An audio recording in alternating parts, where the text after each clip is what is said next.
Good evening, Gills fans. Welcome back to the latest episode of Gills in the Blood TV. It is Monday, which means one thing. Monday review time, and for the second week in a row, we are talking about Gillingham and 3 points earned. First home victory of the season in Sky Bet League One was earned at the weekend as we saw off big spending, apparently, Blackpool by 2-0, and in all truth, it was quite comfortable.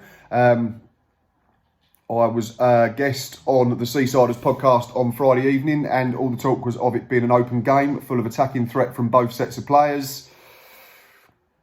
It's quite the opposite, in fairness. I thought it was a bitty game. It was stop-start. It never really had any flow to it, but what we did really well was we were solid without the ball. We were resolute defensively. We kept our shape. Every player that was out there knew their jobs, knew their roles, and stuck to their task really well. And then, when you've got a bit of class up front and your chances come along, you can be clinical, and then you give yourself something to hold on to. And obviously, we scored at the right at the beginning of the first half after 4 minutes, and then it was about the same second period.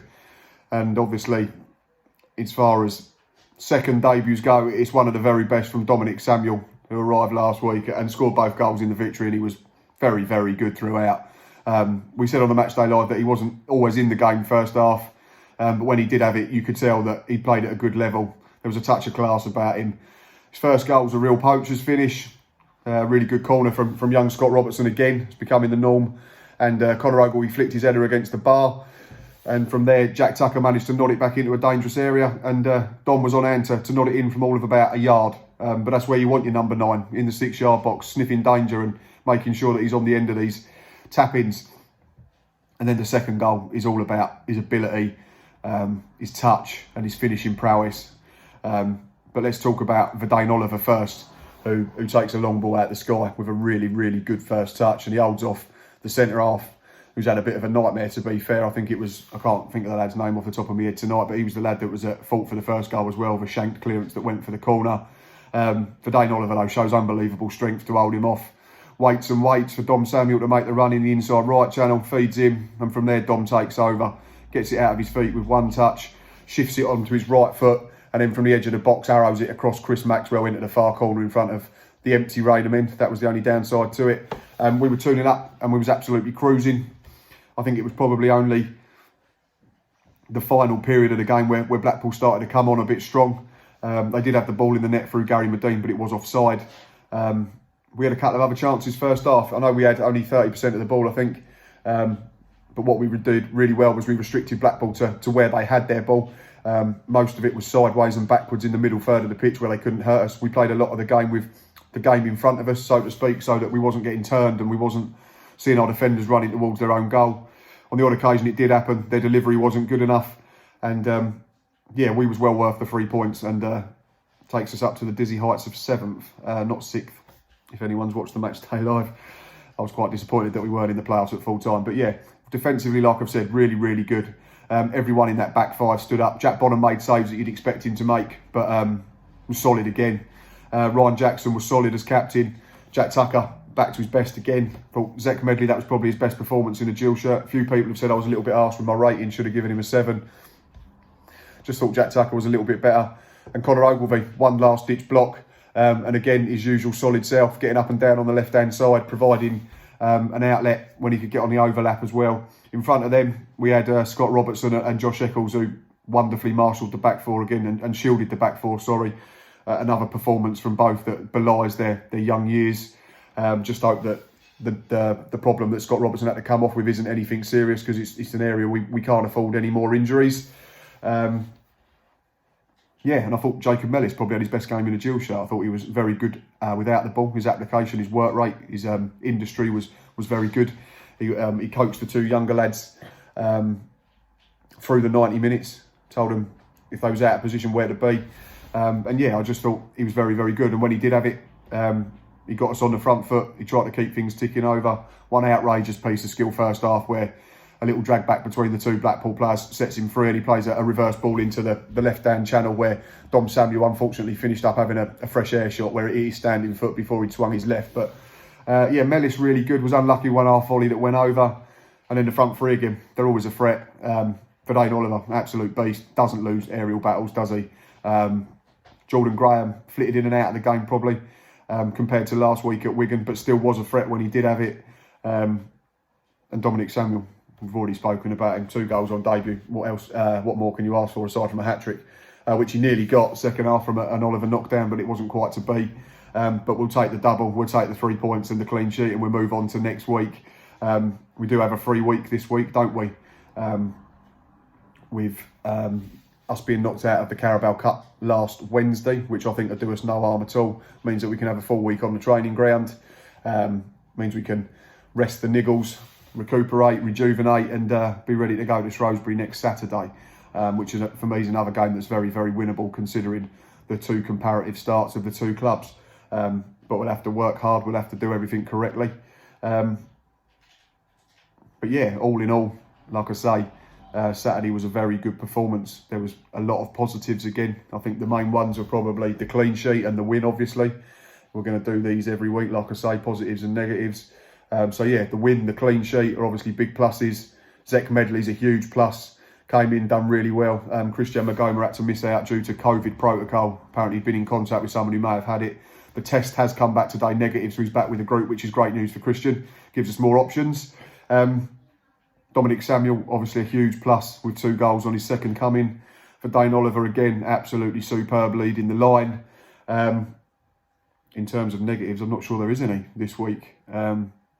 Another injury potentially to Scott Robertson, if we really have to find one. He went off clutching a hamstring with about 10 minutes to go. Let's hope that was just cramp or a tightening rather than anything more serious.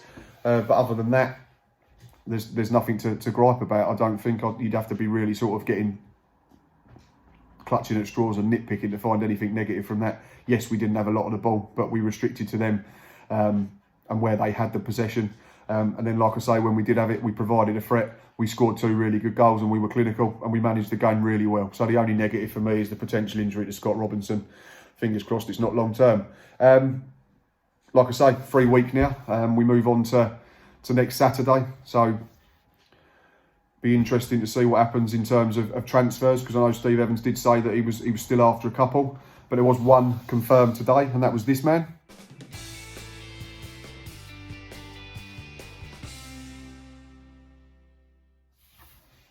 That is Declan Drysdale, who has arrived this afternoon on a season-long loan from Championship outfit Coventry City. Becomes our second Lone Star to arrive from the Sky Blues after Josh Eccles arrived a couple of weeks ago.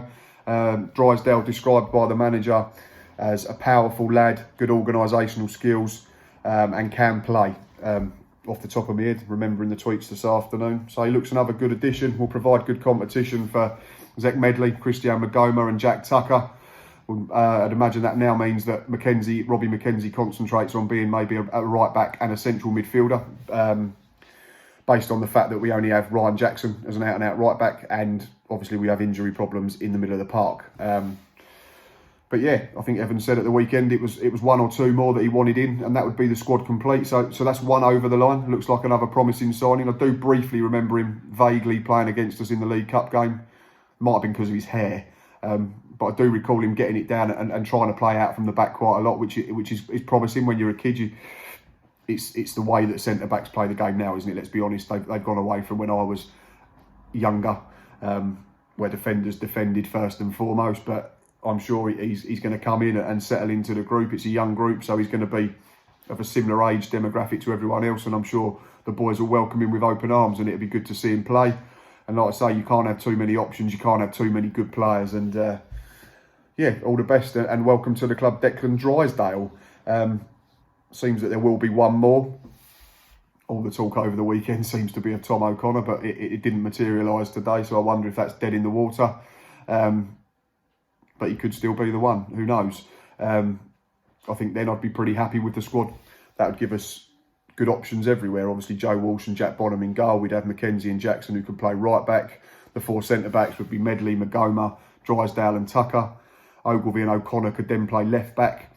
Tom would provide cover in the middle of midfield if Steve Evans sees fit. We still have Scott Robertson in there, Josh Eccles. Alex MacDonald can play in the middle of the park. He can play in the 10. Jacob Mellis can play in the 10.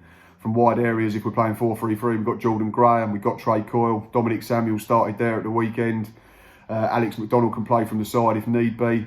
And up top through the middle, we got Big Verdane Oliver, Big John Akindi. Dom can play there if he needs be. So I think that's a good number. Henry Woods as well. I think Steve Evans has been pleasantly surprised with him and how quick he's progressed, so that he's not too far away now from really contending to be a starter in the first 11, which is great for Henry and great for us, because again, it comes back to you can't have too many good players and too many options. So Declan Drysdale confirmed.